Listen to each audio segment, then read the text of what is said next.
Awesome. Welcome to everybody who's joining us. We're just going to wait a minute for folks to come in, and then we'll get started.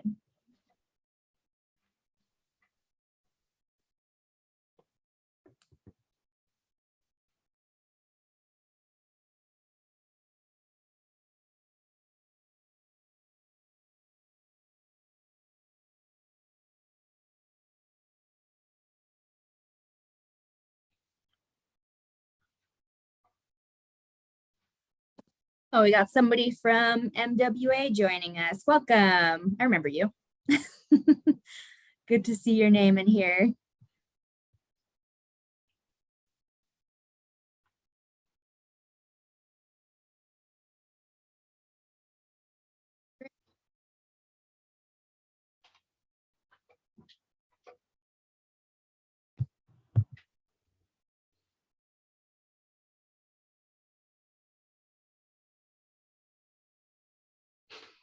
Ruben, yes, you are in the right place. All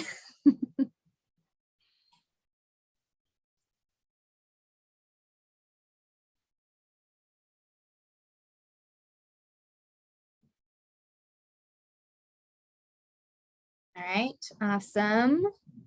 I think we're ready to get started.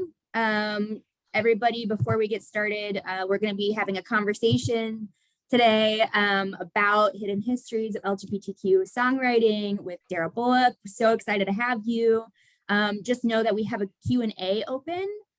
So as we're talking and as we're having these conversations, there will be an opportunity at the end to get your questions answered. You can ask them at any time throughout the event, and we will just get to them at the end. But when you are so inspired, you know, don't let the question disappear from your memory like it does for me when that happens.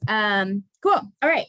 Hello and happy Pride Month from Songwriters in North America. Welcome to Hidden Histories of LGBTQ Songwriting. I am Sarah with Songwriters of North America, and I'm honored to be joined by author Darryl W. Bullock, who is the author of 7 books, including Florence Foster Jenkins, The Life of the World's Worst Opera Singer, David Bowie Made Me Gay, 100 Years of LGBT Music, the infamous Cherry Sisters, and The Velvet Mafia, the gay men who ran the swingin' 60s. He's also the winner of the Penderin Music Book Prize in 2022. Congratulations, that must have just happened. And he also hosts a weekly radio show and blog, The World's Worst Records. In honor of Pride Month, we are excited to share the hidden histories of LGBTQ songwriting the world might largely not be aware of. I would like to read from Darryl's introduction to his book to sort of get us acquainted with what we'll be talking about. So this is from David Bowie Made Me Gay. Great book. Over the centuries, countless volumes have been written about the lives of musicians and composers who have enriched our world with their performances. And we have become accustomed to lapping up the lurid minutiae, is that right, of our favorite musicians' lives.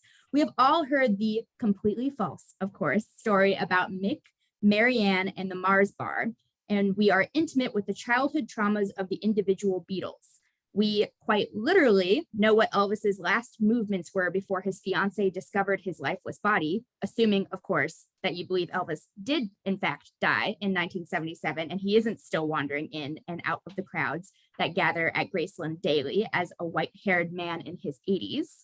Yet, although the lives of many mainstream artists have been laid bare in print, there have been surprisingly few attempts to document the influence of gay, lesbian, bisexual, and transgender musicians on the development of the music we listen to today. So that's why we are here. Darryl, I am so excited for us to jump into this conversation.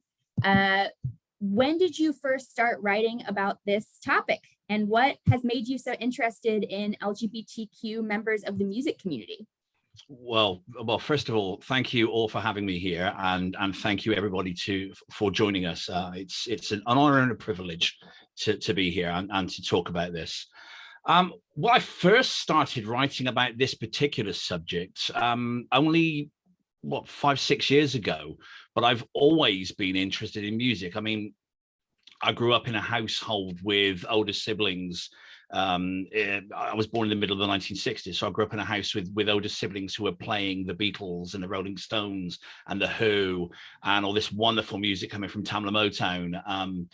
So I was surrounded by music from day one, really. And it always has been and always will be a passion of mine. Like a lot of people, and like many of your members, I wanted to be a musician and failed miserably at it. I couldn't get my fat fingers around a keyboard or a fretboard, but I managed the rudiments of bass and played that for a couple of years in a local band. But for many years, I worked in the record industry, in record shops, in retail, so managing stores here in Britain that sold records to the public. But by the time I reached 30, I'd kind of had enough of that, and I wanted to do something else. And outside of listening to music, the only thing I was ever really interested in, or music or playing music, was writing, and writing about music if possible, but writing anything. So I, at the age of 30, went back to college. I took a course in journalism to kind of learn the rudiments of writing for magazines and newspapers, and started pretty much immediately writing for local magazines about everything from people growing food to people stealing tins from the local supermarket. But as anyone who's listening to this now will know, we've been through a hell of a few years. We had an awful recession back in the mid 2010s. Everything went to pot. And around that time, the kind of bottom fell out of the freelance journalism market here in Britain. Partly that's because everybody thought you could get everything for free on the internet, so nobody was willing to pay people like me anymore. And I needed to do something else. And I'd happened to write an article for a newspaper over here, for the Sunday Times, because I heard they were making a film about the life of Florence Jenkins, who was a huge idol of mine, having such an interest in outsider music and kind of odd and bad music. And I knew this was being made, so I wrote an article because there was nothing at all in print about her at the time.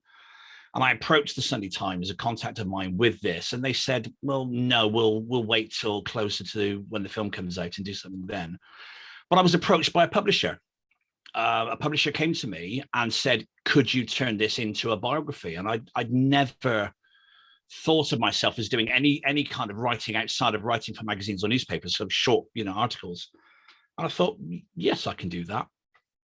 So it's pure chance, pure happenstance. Somebody came to me, asked me to write a book, and 6-7 books later, here I am.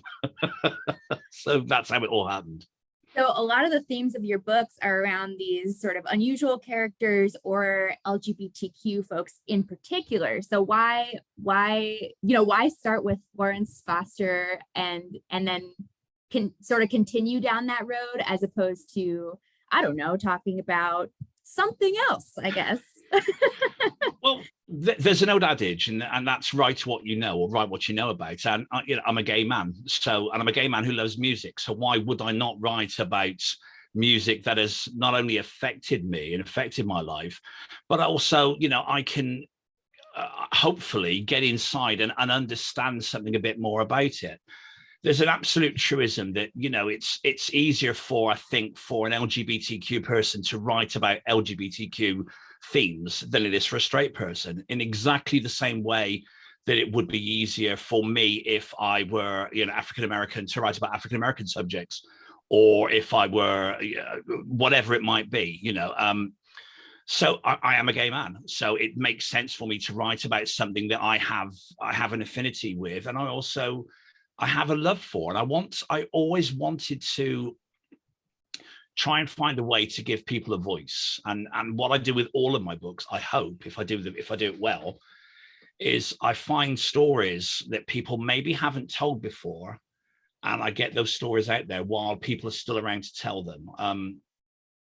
It's difficult when you're writing a history such as David Bowie Makes Me Gay, David Bowie Made Me Gay, which goes back over 100 years, because a lot of those people that I'm writing about are no longer around, so you have to write anecdotally about them. But there are still people around who are recording music in the 50s and in the 60s and the 70s. So we can talk to those people, we can get their stories, we can let them tell their own stories, their own tales, before it's lost forever, or before somebody's decided that the version on Wikipedia is the truth.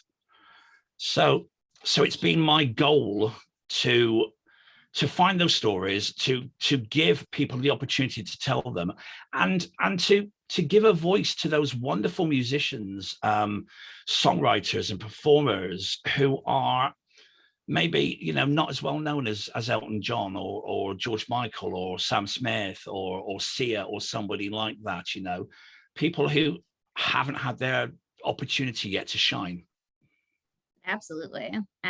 So I guess based on all of that, this is a little bit of a trick question, which is, how far back do queer songwriters go? Or really, maybe for you and for the purposes of this conversation, because I have a feeling that goes way far back. Sure. What year have you been able to start picking up on some like solid hints or really overt clues that songwriters or artists were gay? You can obviously go right back, because we know we know there were gay composers like Handel and people. So we can go back and look at classical music and say, and talk with absolute authority about people who were gay or lesbian at that time.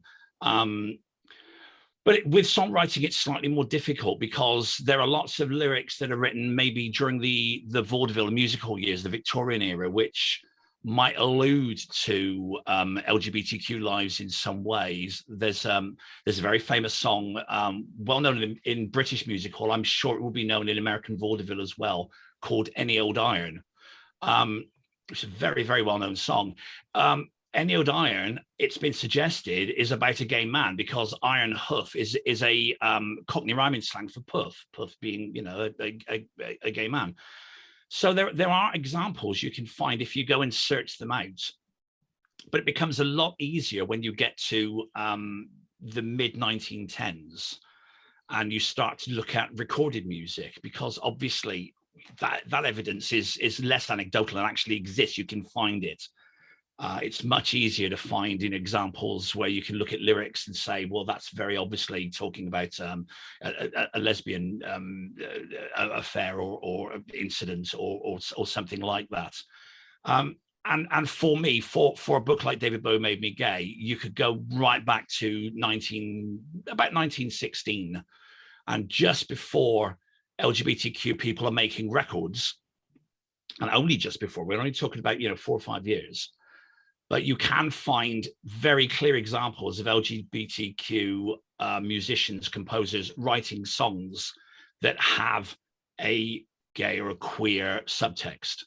And one of the first people I write about in that book is an African-American by the name of Tony Jackson, who was born in New Orleans, but spent most of his life working in Chicago.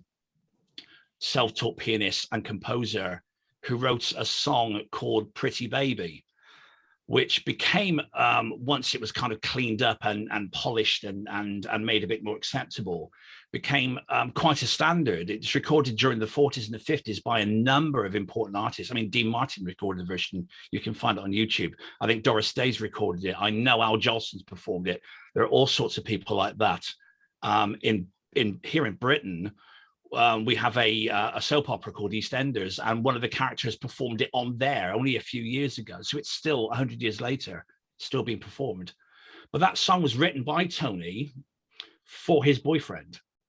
And the original lyrics, which are not available, and you won't find them unless you go and really search, you can find the jazz musician Jelly Roll Morton talking about them on a Smithsonian recording, or a recording that's in the Smithsonian Institute, rather. And the original lyrics are from Tony to his boyfriend, and they are very obviously about the qualities of his boyfriend's appendage, shall we say. But you can go from there straight into the 1920s, and there are innumerable examples in early jazz and blues recordings of gay men, of lesbian women, of bisexuals, of both sorts, of queer people.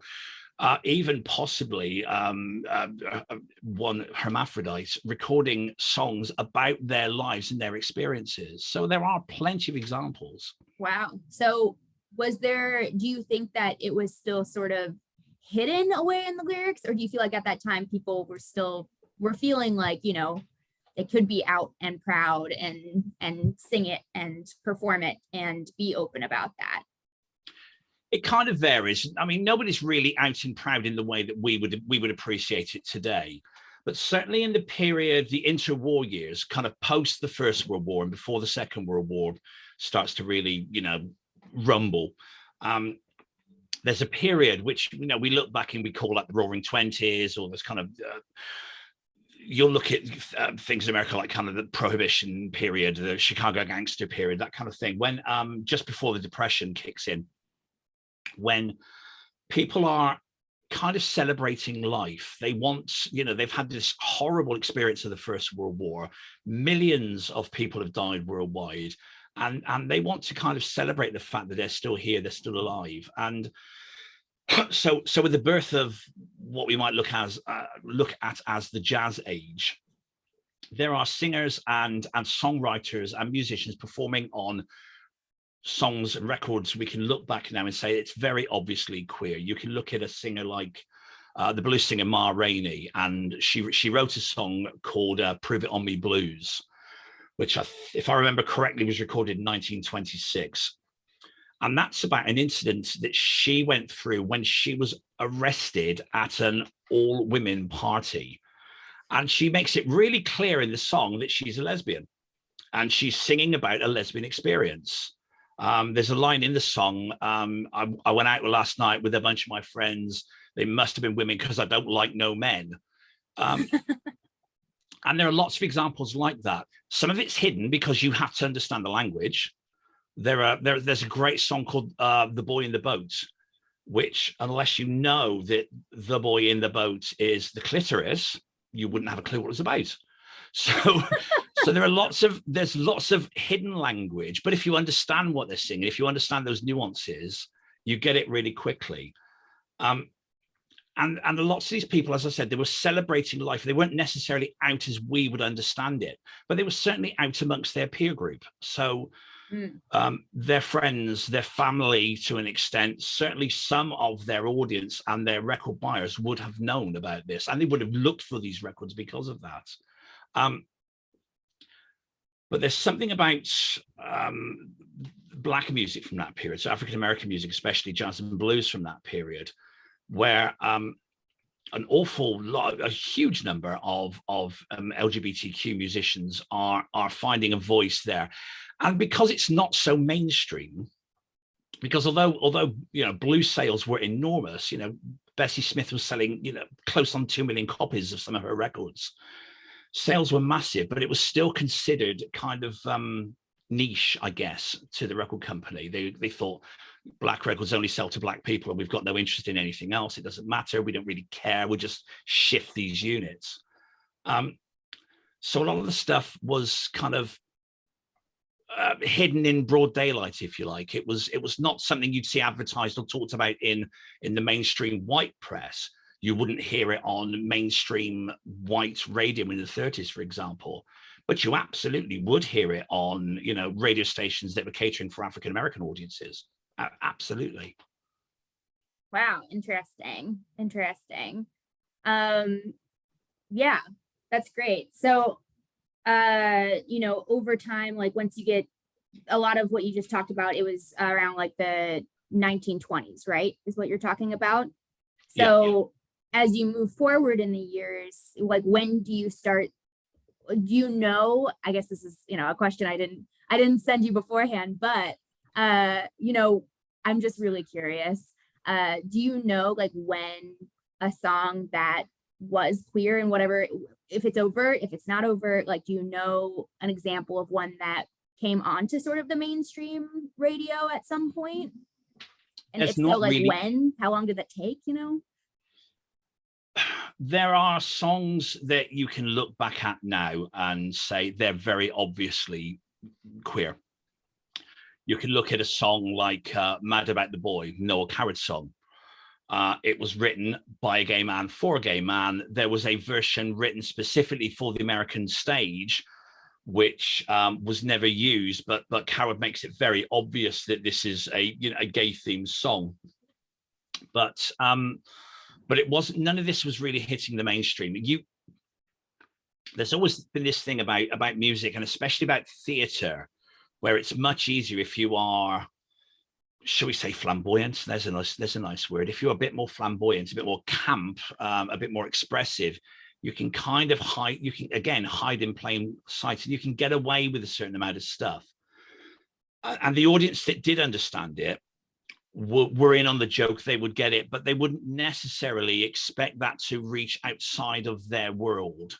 So you don't really see that happening until probably not really until the 1950s, well, the late 50s or even the 60s.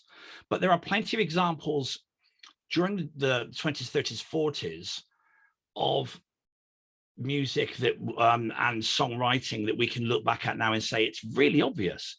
It wouldn't have been as obvious at the time, because I guess because people weren't really looking for it. You'd have a certain audience that very clearly were looking for anything they could latch onto. And that's one of the reasons I always think it's really important for artists to come out if they can, because your audience is always looking for something to identify with. But at that time, it was impossible for any artist to come out in the mainstream. So everything's still a bit coded. There's really not a lot, although there are plenty of, as I said, there are plenty of songs there, and you can look at the careers of Bessie Smith, of Ma Rainey. Look into the 30s and look at people like Frankie Half-Pint Jackson, who was just outrageously queer, completely over the top. I mean, performing duets with himself as a man and a woman on the same record. Just wonderful stuff going on in the jazz and blues period. And in other countries as well, not just in America. If you go to Britain in the 1930s, as well as having Noel Coward over here, we also had a wonderful singer called Douglas Byng, who was incredibly camp again, quite often performed in drag, and was singing songs like I'm One of the Queens of England. It's just wonderful, wonderful things. And he was the first man to appear on British television, and the first man to appear on British television in drag. Before the First War, he was banned from the airwaves at one point, before the Second World War, sorry. He was banned from the airwaves at one point because he refused to tone down his act because it was so outrageous. The BBC wanted to strike lines out of his act, and he said, no, I'm not doing it, so I'm just not going to go on. I'm not doing it. And they kept him off for years. So there are people out there, but again, they're still only appealing to fairly niche audiences. And it's not really until you get to it's a mainstream pop music in the 50s and 60s, you start to see things becoming much more obvious and blatant. Right. Interesting. So in this history that we're talking about, can you talk more specifically about an example of a trans musician or artist that you feel like people should really know about? Oh, sure. The one that springs to mind, and I think someone that really everybody should know, and everybody probably does know, but might not actually know that the artist themselves is trans, is Wendy Carlos. Wendy Carlos had the biggest selling classical music album in the world in 1968-69 with a thing called Switched on Bach. She kind of invented classical synthesizer pop music. She worked with Robert Moog and kind of helped invent the Moog. She was absolutely integral to the development of electronic music. So everything that's come since, from the Pet Shop Boys through EDM, through go back through kind of Sylvester and disco and Giorgio Moroder and earlier, everything comes from Wendy Carlos. She is so important. You'll know her music because you would have seen A Clockwork Orange. She does all this wonderful Wagnerian bits of music and on there. She wrote the music, I believe, if I remember correctly, she wrote the music for The Shining. She wrote the music for Tron. She wrote so much stuff and had so many major hits. she was, I don't want a dead name or anything here, but just to explain the story, she began her career as Walter Carlos, and her first few albums were released under the name Walter, but she was already transitioning at this point. And she would have to go into meetings with her record company. And she'd draw a beard on herself so that she looked a bit more masculine. You know, Wow. you hear about people doing things the other way around. You hear about people kind of shaving the beard off and trying to look more feminine. She would actually have to draw a beard on to look more masculine because she knew she would not be taken seriously as a woman working in electronic music in the 1960s, early 70s. But by the mid 70s, she'd fully transitioned. She was releasing albums under her own name, Wendy, and has been releasing records ever since. Is still around today. Is in her 80s now, probably certainly late 70s. Is an absolute institution who we all need to venerate, because without, I mean, she won a Lifetime Achievement Award for a contribution to art.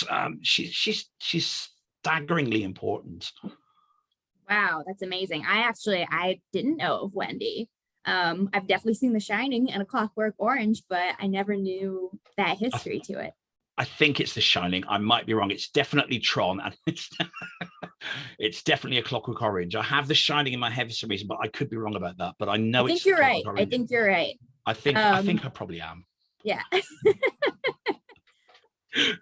I'm so curious. Like, you keep dropping all these names and songs and things like that, and I'm trying to, definitely listen to the conversation and also be like, I need to look up all of this stuff later, or just keep reading the book. That would probably help, and other books that you've written. So, we've touched on this a little bit, but like, as time went on, did you see the openness of LGBTQ writers change at all? Or, were there times when, you could kind of see some progress in terms of people being open and it being more mainstream, and then it changing? And because, we are kind of going through that right now as a country in many different ways.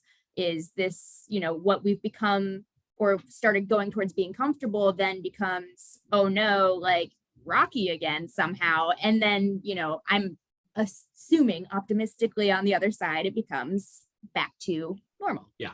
So have you seen other instances of that in history? Yeah, I mean, it's definitely cyclical. And what I will say to everybody listening is, if you're worried, it's going to get better. We're already seeing it get better. It's going to get better. It's cyclical, and it's all about politics and money. It isn't everything. But we talked very briefly about the 20s and 30s, about that period where we saw this huge growth and this huge kind of outcrop of major artists who were not too worried about talking about sex and sexuality. During the 1930s, that all goes back underground because, weirdly, because prohibition is repealed. So when prohibition is repealed and bars start to open up again, we lose the underground. For 10, 12 years before this, we've had this incredibly especially in America, this incredibly vibrant underground, a network of nightclubs that were constantly battling with each other for business. So the more outrageous an artist they could get on stage, the better for them. So they were dragging in audiences to see people like Gladys Bentley, who was this huge, wonderful African-American lesbian who would dress in silk or satin top hat, white tie and tails, and bang on the piano and sing these incredibly bawdy songs and make up filthy lyrics to the hip hop hits of the day. And people like Jean Malin, who was about to move into Hollywood and start to become a really major star just before the Hays Code kicks in. And then sadly, he died in this really stupid accident. But he was that close to becoming a really big star. But because of prohibition's repealed, suddenly there are kind of, pubs and clubs and bars are opening up all over the place again. And there's less of a struggle for these very outrageous artists. We've just gone through this period, which is kind of referred to as the Pansy Craze, where lots of very camp musicians and performers and MCs and hosts were kind of dragging audiences in. they're no longer relevant. It dies out really, really quickly. And then with the repeal of prohibition, you've also got depression still kicking the world's ass from 1929 onwards. And then you've got the build up to the Second World War. If you imagine Hitler comes to power in 1933 and starts kind of building, his awful empire.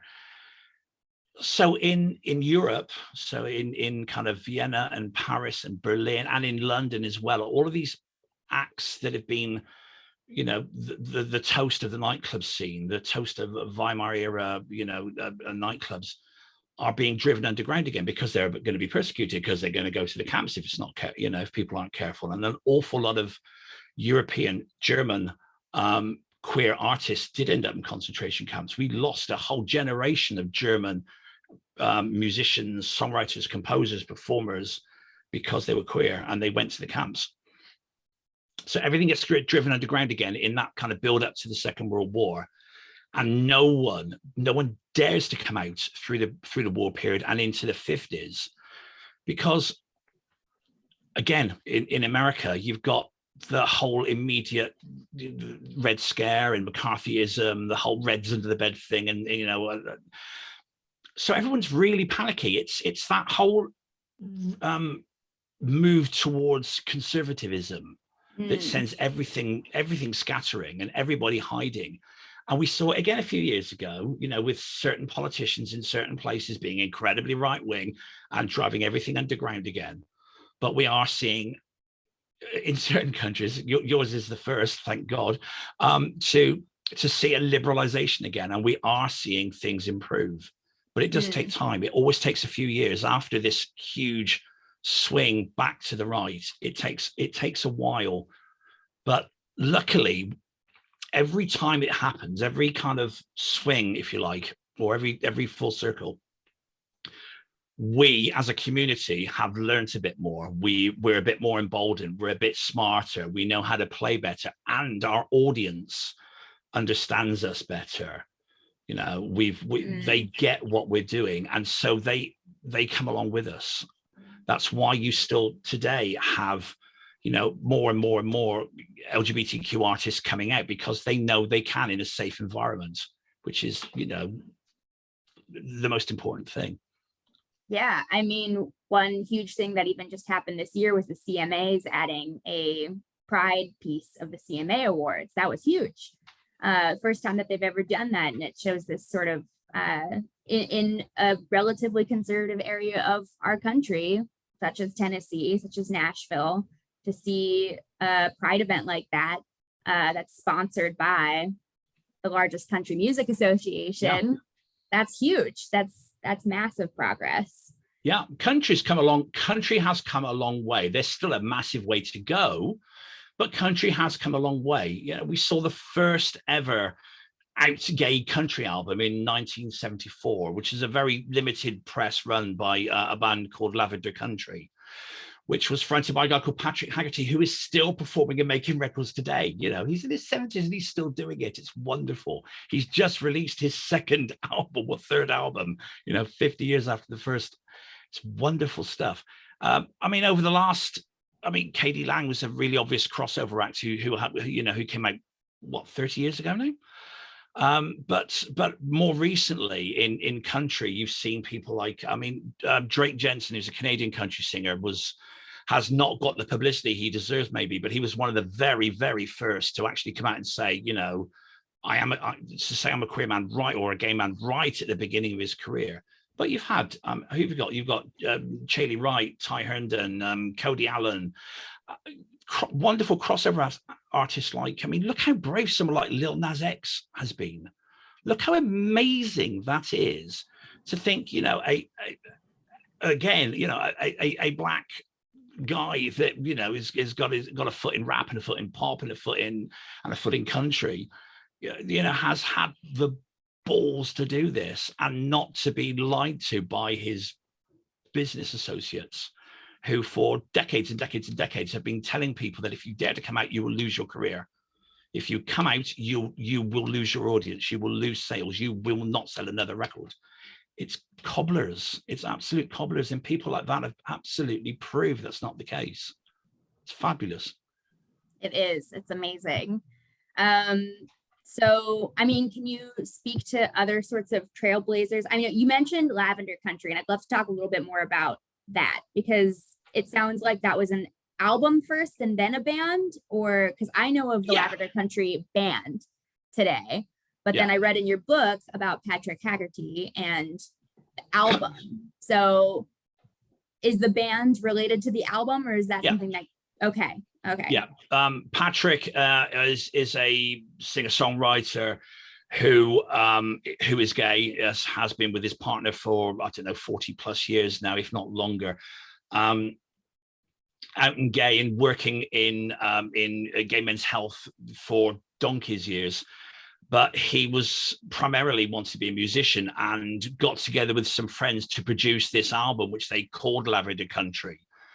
So, which has got some wonderful songs on. If I can say it, there's a wonderful song on there called "Crying These Cocksucking Tears," and it's nothing like as rude as it sounds. It's a really wonderful song. But there are a bunch of out queer country songs because it's not a gay band. There, I think at the time it was 3 men and 1 woman in the band, and Lavender Country kind of became a band on the back of having recorded these songs. So the people that recorded them then ended up playing live, and they did Pride festivals around that period. And but then kind of slipped under the radar. Patrick went off to work, as I said, in healthcare, and we went through the whole AIDS crisis. So he just gave up on music completely. But a few years ago, not too long before I wrote that book, he was kind of rediscovered by an Australian company called Chapter Music, who have done a great job in reissuing a lot of lost queer music from the 70s, especially, but earlier as well. And they found him and they persuaded him to reissue the album. I think it was, I'm sure it was Chapter, but Chapter had done so much stuff, it's got to be them. And since then he's kind of reignited his career. He recorded an EP, he recorded a recent album. I think kind of Lavender Country is now basically a pickup band of him and friends rather than the original foursome, as far as I'm aware. But he's still out there performing. He's still playing Pride festivals in his 70s and still playing this really, really in your face queer country music. It's just astonishing. I love him. Amazing.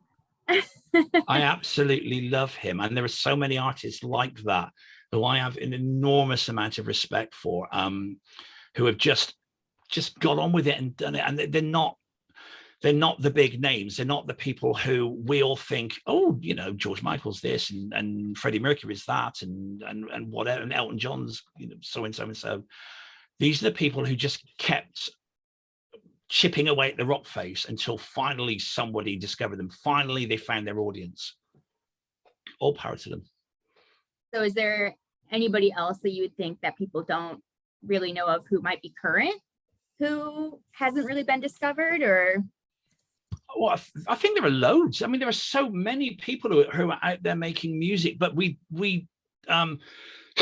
consume music in so many different ways these days that it's kind of hard not to be discovered. I think if you're using YouTube, or you're using TikTok, or you're using Instagram, or you're using Spotify, or you're using whatever you need to use, people are getting their music out there in some ways. And I totally understand why for an awful lot of musicians and artists, that's not a great thing, because it kind of kills your income stream. But when you're trying to establish an audience, it's brilliant for them. It's absolutely wonderful, especially for young people who don't stand a chance of getting signed by anybody, because record companies don't like signing people anymore. They like reissuing stuff because it costs them nothing. They don't like signing new artists. It's much easier to reissue an album from 50 years ago that your audience has already bought 5 times, you know. right. So, but there are plenty of people out there. I mean, I can't think of an immediate. There are a few artists who come to mind. There's a guy here in Britain called Lynx, Lynx, who does some great dirty disco records. He did a song called "Everybody's Hot But I'm Not," which is just wonderful. It's a wonderful disco record. And he dresses kind of from crotch to the top of his head in like a body stocking, so you can't see his face, or maybe their face. We don't really know, do we? They don't tell us too much, so it might be them rather than him. But I love that. There's a kind of Lee Bowery-esque kind of, you know, theatricality there, which is wonderful. There are people that there's a band that I absolutely love currently called Man on Man, which is a duo made of Joey Holman and Roddy Bottom, who was in Faith No More and still is in Faith No More occasionally. They released an album last year, which is the dirtiest, sexiest queer rock album I've heard in a lifetime. It's fantastic. They're touring the country and in the States constantly, but they came over and did a few dates in Britain a few weeks ago. Just fantastic. Really dirty, noisy, and I like kind of noisy, grungy records, you know.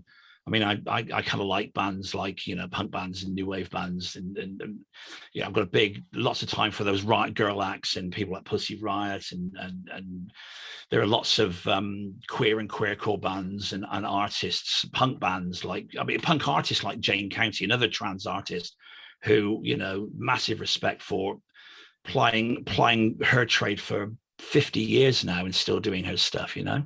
Wow. There's loads. There's loads. So you just mentioned one of my questions, which is, you know, we talked about country and how much progress there is, but almost in contrast in certain ways, or by comparison, and by comparison is a better way to say it. Can you talk about the evolution of like punk and queercore? Yeah. I mean, punk's really interesting because it's kind of like jazz and blues did in a way in the 20s and 30s. Punk gave a lot of queer people a safe space. It obviously developed in a very different lines in the States than it did in Britain. So I'm going to have to talk about Britain for a bit because that's where I'm from. That's what I know. But in Britain, a lot of the venues that punk acts could perform in were originally gay clubs that were kind of losing trade. So they switched and started putting punk acts on. And a lot of that happens because there were queer people involved with punk acts. There was a club in London in Covent Garden called Shagaramas, but they used to call it Shagaramas, which was a gay club that Bowie used to go to, and his kind of his entourage, Freddie Boretti and people like that. But by the mid 70s, it was on its uppers, and a bunch of people went in, including the band Chelsea. They, at that point, were led by a bisexual man called Gene October. I am right. Yeah, definitely right in this one. And it became a punk venue called the Roxy, and the Roxy is one of the most important punk venues in Britain.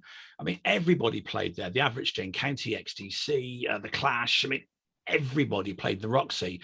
Don Letts, you know, filmed the punk rock movie at the first 100 days of the Roxy existing.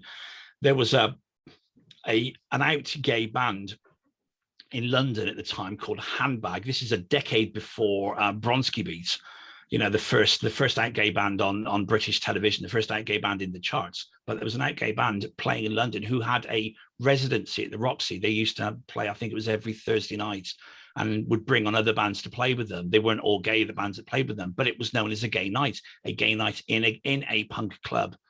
And there are lots of, you could talk about Pete Shelley, you know, the front man of the Buzzcocks, who's, you know, an out bisexual man who talked very openly in the press very early on about his bisexuality. There are, if you go to the States, you look at, we touched on Jane County earlier on, but you've got bands like the Germs, massive influence on Nirvana.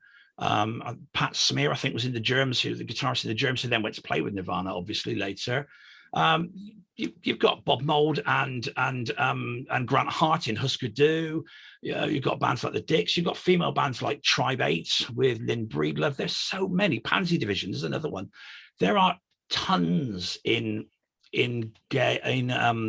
punk and queercore music, because it has always provided a safe space for people who are a little out of the mainstream. Not just sexually, but also politically. It's given a very safe space for people who politically motivated too. That's amazing. That's amazing. I'm just going to remind everybody who's attending us, if you have questions, put those questions in the chat. This has been a really interesting conversation.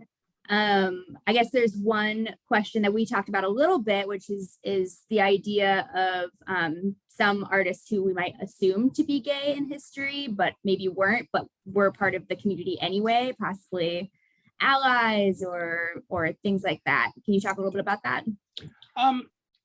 I can't think of anybody that immediately comes to mind. There were an awful lot of very camp artists from the 30s onwards. You had this Pansy Craze scene in the bigger cities of the States, especially in kind of in New York, where lots of very camp, very effeminate, very outrageous artists were being employed by clubs to pull audiences in, and they weren't all LGBTQ, but a lot of them were, and that's and thankfully, because the press was so active at the time, we know these stories, we know this to be true. But you could look at the 1970s, the birth of glam rock in the States and in Britain happened around about the same time. In the States, you had maybe the New York Dolls. Here we had bands like Mud and the Sweets. Guys dressed in satin and glitter and whatever, who absolutely were not all gay, but they were very camp. They absolutely were kind of, milking it for all it's worth and exploiting those opportunities that it gave them. There were an awful lot of people at that time who were jumping on the bisexual bandwagon because it was really fashionable for a time to be bisexual in the 1970s. Nobody wanted to admit they were gay, but lots of people were really happy to say they were bisexual. Mark Bolan's a good example. Elton John came out as bisexual in Rolling Stone in, I think it was 1976. And was so Elton, although he didn't come out as gay until the 1980s after his marriage, he was out as bisexual since the mid-70s at least. Alice Cooper is a lovely example. Alice Cooper, very, very straight artist, obviously. Alice in the early 1970s did an interview, I think it was with Cream magazine. It might have been with Rolling Stone, but I think it was with Cream, when he talks about his own sexuality and says that he thinks of himself as pansexual. He doesn't mind who he sleeps with. And he's talking really openly about not having an issue at all with anybody of any sex. And today that's nothing. Today that's no big deal at all. But in the early 1970s, Alice Cooper was a big star. Schools Out was a massive international hit. And he's talking about things that no other artist would talk about. So I find that really interesting. I find that really interesting that he would do that and be really open. And he's never once reneged on it. I'm not aware of him being, although I know he became a much more kind of focused on his religion in later years. I'm not aware of him at any point kind of reneging on that or any point dissing his LGBTQ audience, which I think is a fabulous thing. Yeah, that's amazing. That's totally amazing. Well, thank you so much for joining us today. We're almost at time, but I just wanted to say again, I know this isn't your most recent book, but I have really enjoyed it. And there's such good stories in here. This is like, we've like skimmed the surface on what's in this book. And it's so well written and so fascinating. Oh, that's really kind. That's very kind. Thank you. There's photos of a number of these people that you've talked about. I know when you're talking about like one of the women who wore like a top hat, and I think there was a photo in there of her, which was really cool to see authentically. So, that's my that's my pitch for this book, just on my own, having really enjoyed the experience so far, and I'm very excited to finish it. So I understand you also have a new book coming out, or I've got to work out which way the finger goes. So I'm pointing behind my head backwards into a camera. But the yellow one, the yellow one that looks a bit punky up there. The one that's not this one. The one that's not that one, next to it. That's my most recent book. It came out in Britain earlier this month, and I'm sure it will be winging its way to the States shortly. It's called Pride, Pop in Politics, and it's very much about the British experience. It does touch on America a bit, but it's really about the way queer politics have gone in this country over the last 50 years and what pride means in this country, how it's developed from a very political statement to a kind of big kind of, you know, multinational conglomerate celebration. So it's a very British book, but it's really important. You know, one thing we didn't touch on, I know we've run out of time, but one thing that I would like people to maybe go and do some research on if they have the opportunity or they want to look up in the book. We never talked about the women's music movement in the 1970s in America, which is hugely important for lesbian women and for bisexual women and for trans women. Women's music movement in the 1970s, 80s, hugely important. Please do some research on that and look it up. People like Chris Williamson and Alex Dobkin and so many others, Holly Near, so many other people are really important. Awesome, great. So I think that's all. I mean, now I'm like, well, now we have to set up a whole nother event to talk about the women's part. That would be pretty good. I would love for us to do that. It's been so great talking to you, and I could just like listen to this all day. I feel like just you going on about these stories. It's like small legendary, you know, snippets that we get to kind of peek into and then hopefully dive into on our own or through your books. So thank you everyone for coming. Thank you, Darryl, for joining us and being our expert and doing what you do.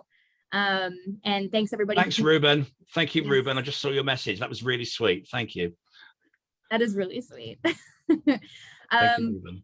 So thank you everybody for joining us. If you have any questions after the fact or anything, feel free to email us at info@wearesona.com and we will send you in the right direction. So until next time, happy Pride. Thanks again.